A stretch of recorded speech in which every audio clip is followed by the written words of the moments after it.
is Jeanette Sykes.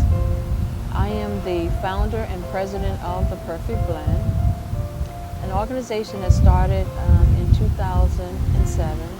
I knew that The Perfect Blend was the correct name for our organization because I wanted to blend generations together. I think our young generations need to understand who's actually right in the back door and all of these heroes that have never been told. And that's one of the reasons why we want to tell their story.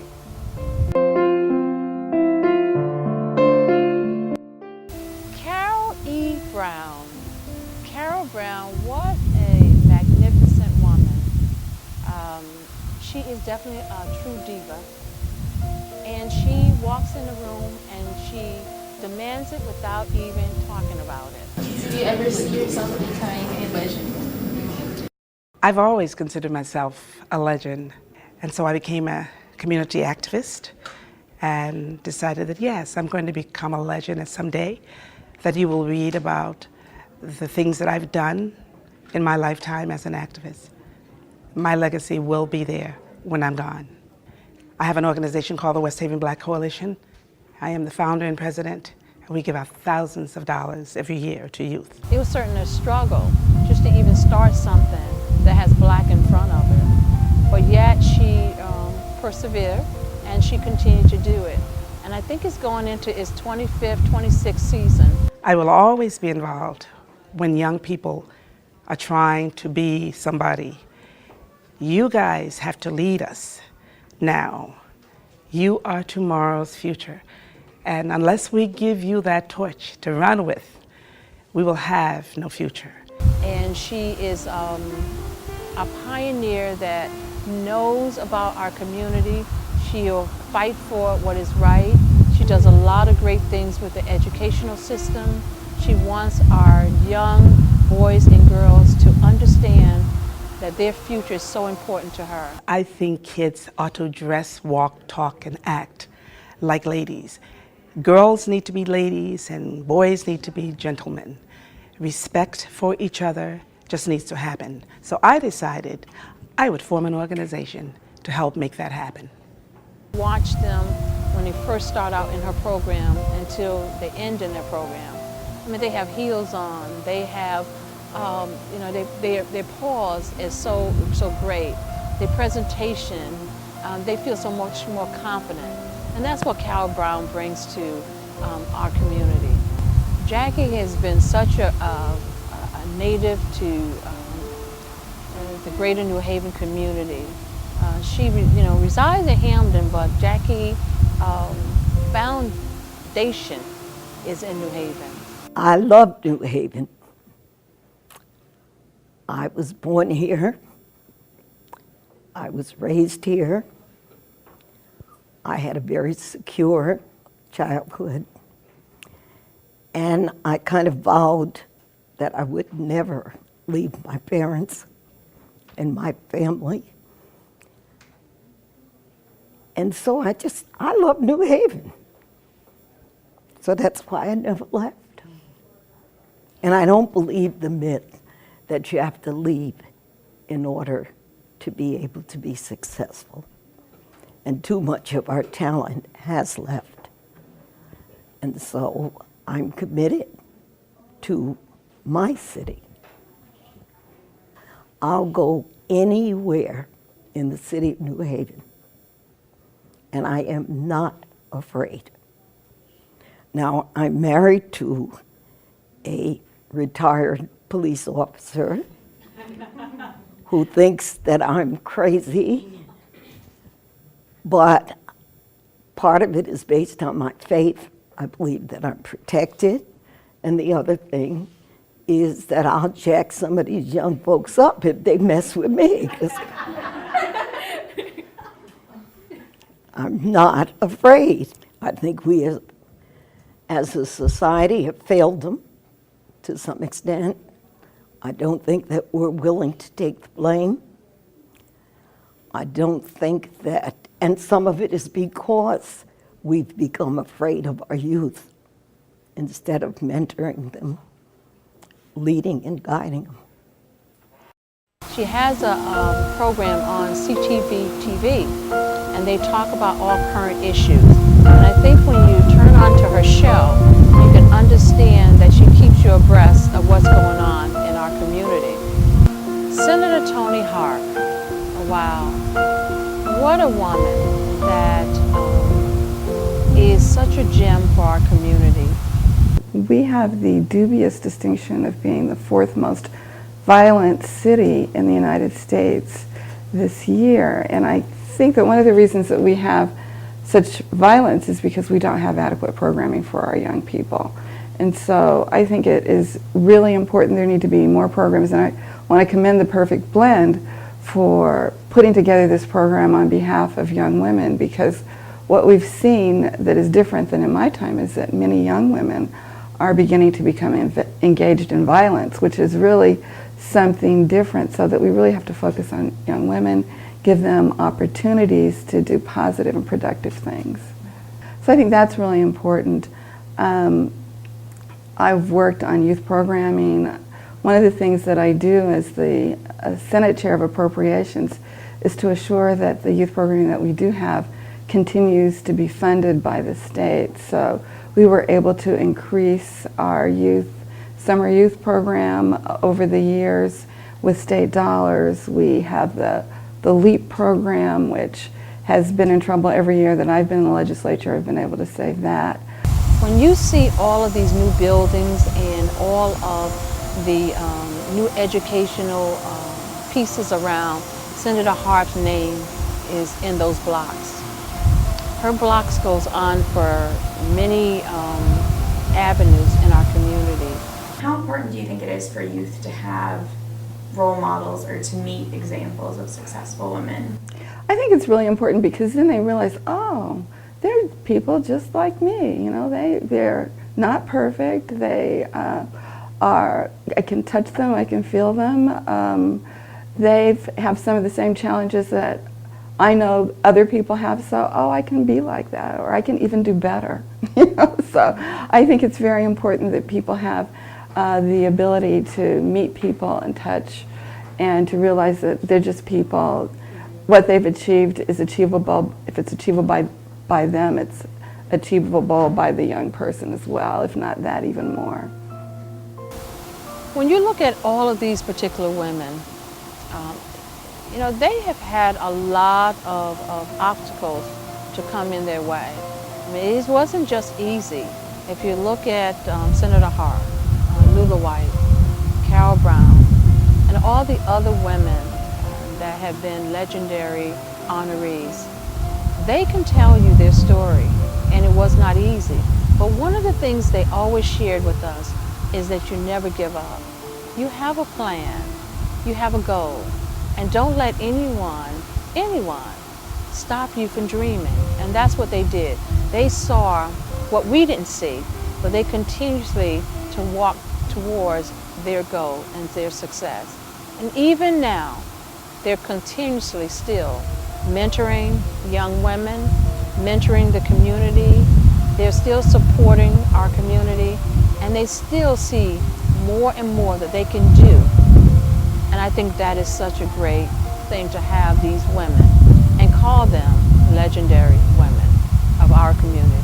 We are proud that they have decided to come and stay and be dedicated to our community. Thank you, women. Thank you again for your time, your effort, your tireless contribution to our community.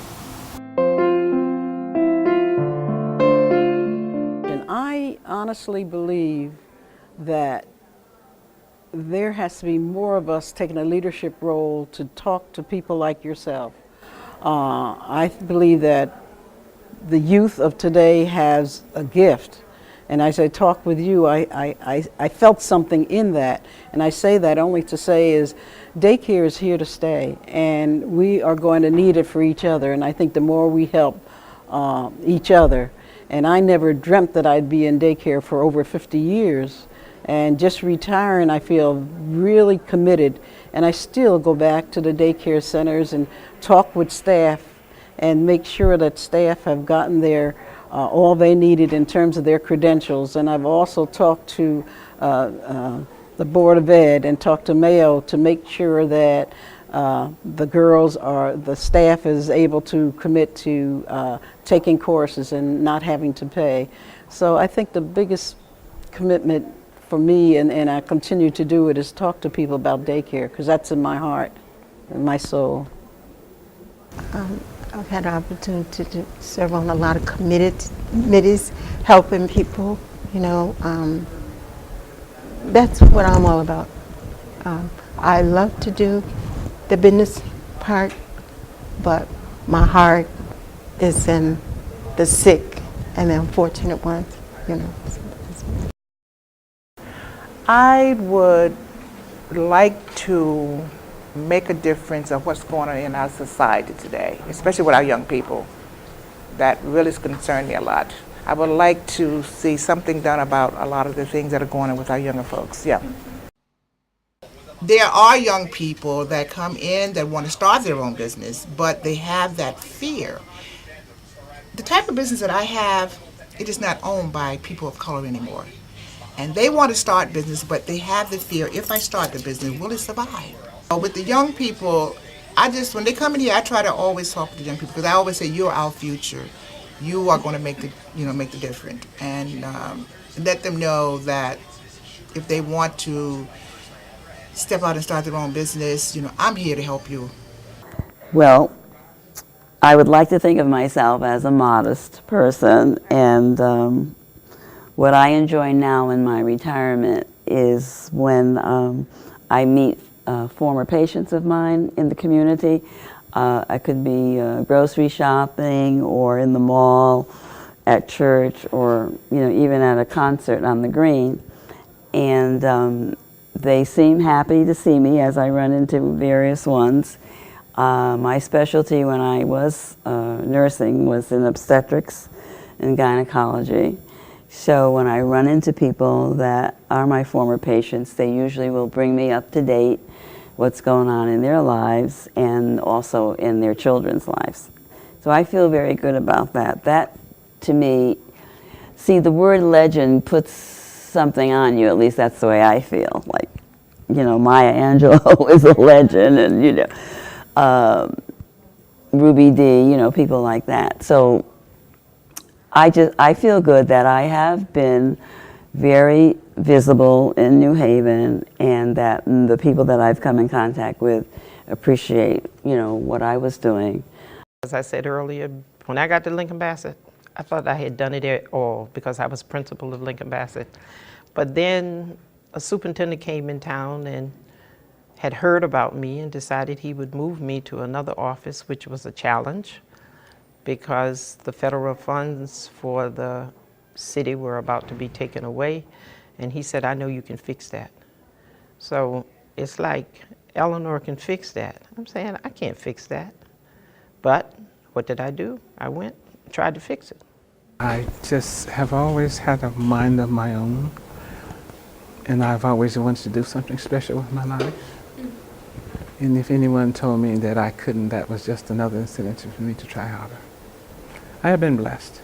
I have been blessed to make the progress I've made and become a legendary woman, which I'm very proud of, because I think Jeanette is a fantastic person to be doing the kind of thing that she's doing to enhance the life of people. Most people, when they become older, you just kind of get pushed back, and even in your church, you kind of get pushed back, and the younger people with the newer ideas get pushed forward, and this is interesting. Do I see myself a legend? Yes, I do. Yes, I do, because I've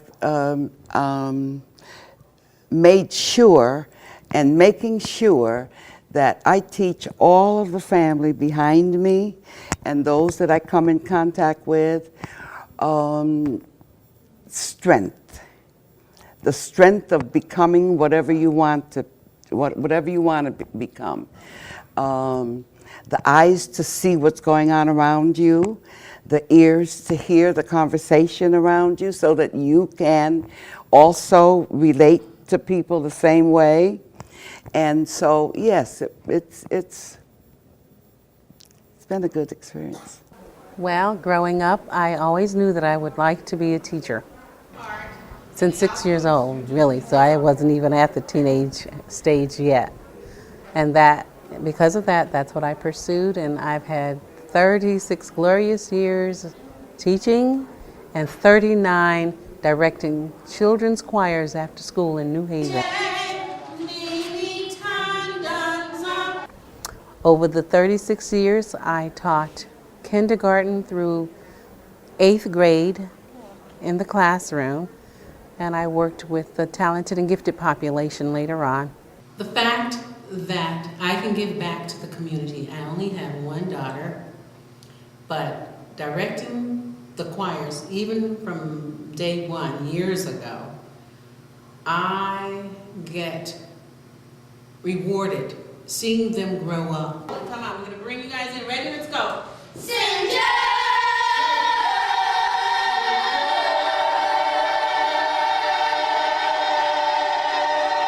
With Lula, she was a freedom rider. She was jailed, you know, and I mean, really fought hard for equality. I sat with her, and it was such a great conversation, you know, just sitting at the feet of Lula White. She started talking and telling the story about she was arrested and how they was treated, and she said she never lost hope. You live a life, and you really don't think about what you could have done differently. I made the best decisions I could at the time and the age I was at. Well, we have been able to achieve some things. The church is growing and God is blessing, but we still haven't fully come and established, so we are still out there showing love and bringing, giving the people food and the word of God and a place to come to rest in the Lord and know that there is hope in the Lord.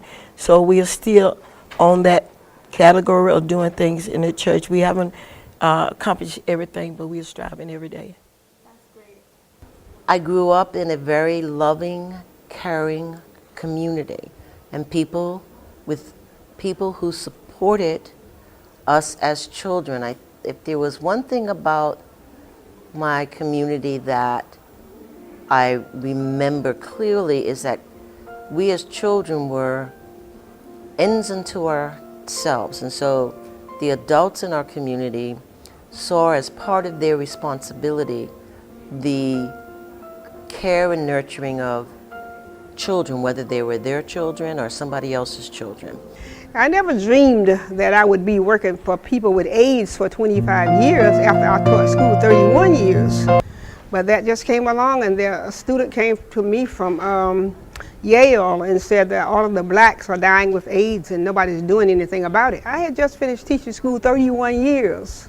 So I said, please don't bother me. I said, come back to me 3 weeks from now.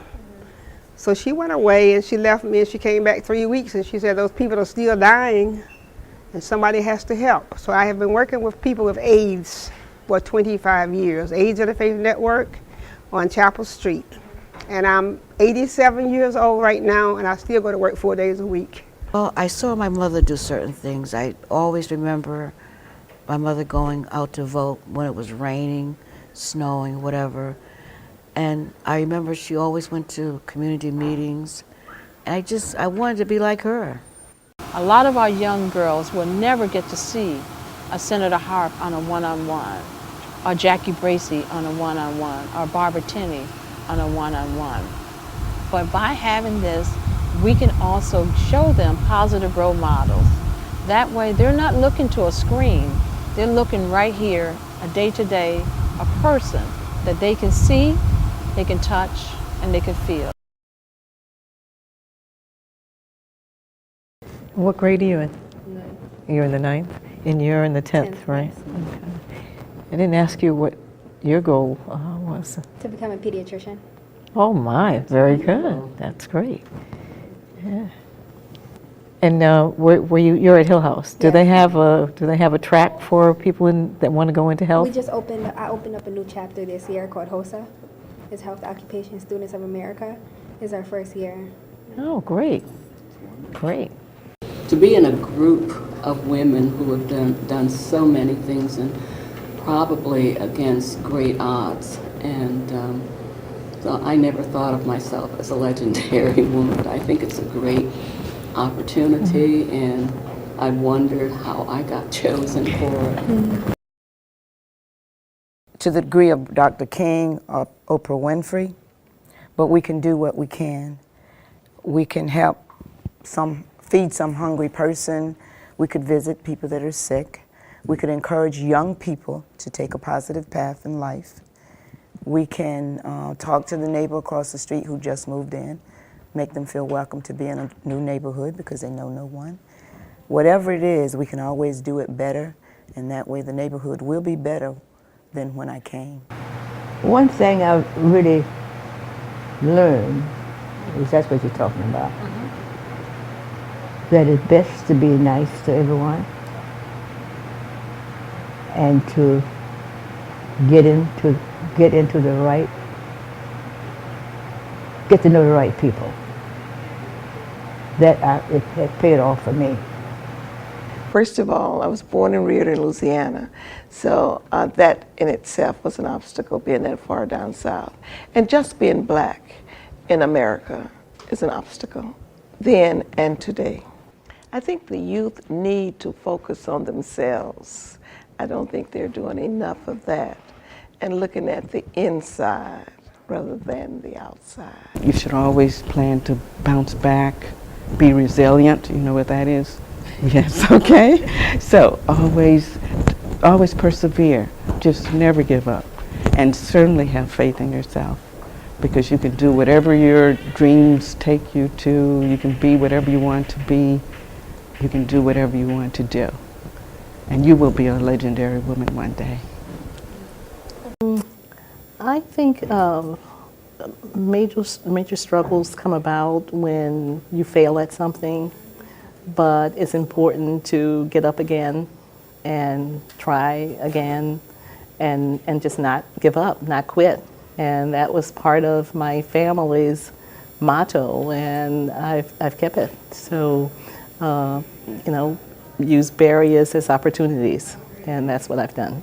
Well, the impact that I want to have on your generation, I just love your generation because you're so ripe for molding and training, and to reassure you that you could be anything that you want to be, and that, you have so much inside you that at the time when I was your age, I didn't know I had that much as I know that it's in there now for you. So I think how I would like to approach young people is to let them know that they can be and do anything that they want, but they have to believe in themselves first. I became active in the Girl Scouts. And as a result of my activity in the Girl Scouts, I eventually was awarded the highest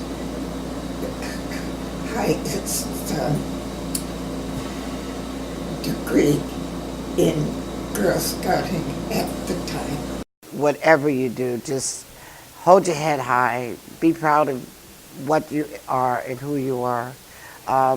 Take the word can't out of your vocabulary, because there is no can't. If it's in your mind and it's a good thought, go ahead and continue with it. If you want to go to school and become a teacher, then go to school, study really hard so that you can be the best teacher. If you opt to just want to be a garbage collector, just be the best garbage collector. When you finish with the garbage, put the cans up right, so they'll say, gee, that Joe, he was a really good garbage collector. He, put the cans up right. But I think whatever you strive to be, just go for it. What I would do, or what I have done in the past, I've had them to look at themselves and see where they want to go, how they want to get where they want to go. And keep the examples that have been set in front of them, keep those examples in mind, so that when you're trying to get where you're going, you know that you have somebody that you can fall back on and ask, how do I do this, that, or the other? Especially if you are sincere about your walk. And again, I'd say pray a lot. I would say this: whatever your goal, whatever your desire, go for it. You're going to college, don't stop until you have completed. You want to make sure that the future for you is what you want. Don't let anything interfere in it. Young girls today, they get involved, they have a boyfriend. Not needed. When you go to college, you want the professor, the books, the paper, and the pencil. That's all you want to deal with. The boys can come later, because if you allow anyone to get involved in your life while you're traveling through college, it can cause it to stop. You no longer are just you become part of something else, someone else.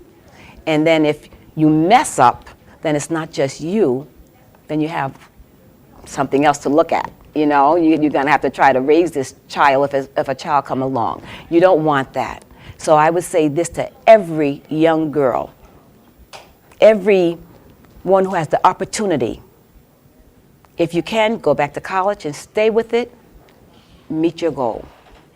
Do what you need to do in your life for you. Once you've done that, once you have satisfied yourself, then you will be able to reach out to others. You won't have to look back, because that wouldn't, it's just not a good feeling. It's not a good feeling. I came for a semester, and it was difficult. I said I would come back. I can't do this right now. I'll come back. I did not, and I regret it today. I did not. I got involved in a lot of things. I went to school for education, became an assistant director, lead teacher at the school that I'm working as a private school. I enjoy it very much, but I really wish that I continued with my education. The Perfect Blend has a couple components. The Legendary Women, and then we have the Youth Leadership program, the Perfect Blend Youth Leadership Group. It's a 7-month program for our high school girls. They started here on the Southern campus, Southern Connecticut State University, and we're also partnering with the Women's Studies program that has been so generously allowing us to be part of their program and on campus as well. We had a graduation, and the girls shared their stories with us. When they came in, how shy they were, how they wasn't connecting with other in their schools, and then they was able to meet more friends. But the parents is the ones that really told the story. Her vision got a lot sharper. She's always been kind of headstrong. She knew where she was going, but this really polished that vision, which, you know, unless you have that vision, you can't get there. You got to see it to get there. So I think that vision for her is crystal clear right now, and that's because of all of you. Also told me how important it is to really become a leader and take control of your future, and to realize that you have a lot of other people around you that can help you, and to stand out and kind of like lead the way for other people who are shy or are like kind of lost. I got involved with the Perfect Blend back in June or July 2010. It was at a fundraiser that we were having, and we began to talk about the importance of mentorship. And I began to talk about how important my mentors were in developing my life, and how because of them and because of their knowledge and because of the wisdom that they imparted in me, that I'm the person that I am today. And one thing that I remember that they instilled in me that it's so powerful is that I did not have to be a product of my environment, especially growing up in urban New Haven. So with my firsthand knowledge of how important having mentors, positive people in your life, I want to give that back to the other young ladies within the community. In this last, I wouldn't say 6 months, we have seen the growth in the young women. We have also seen how hard the parents and guardians actually had to work in order to make this commitment, bi-weekly commitment, bring the young women to the program, picking them up, in spite of all the kind of elements in our way. With her going to college, she's saying, okay, I want to be a leader, so it's going to take X, Y, and Z. You know, I want to be prepared, so it's going to take X, Y, and Z. So I think she's really balanced it out a lot for herself, and I owe it all to you guys. You guys did a very good job. Learn how to network and to be more outspoken to your elders because you don't know what they have that might help you in the future. And then I learned how to not procrastinate and to respond to emails. I just was happy for her to be a part of this program because you all demonstrated positivity in the community. It showed her you could be anything that you want in life. Dreams are made to be grabbed. I've worked over 30 years in the community with youth under foster care, transitional services, special education, the educational system. So I understood that our kids needed to have more. And more means that, what am I going to do? What would my legacy be? What am I going to leave to the next generation? And I'm going to leave the perfect blend.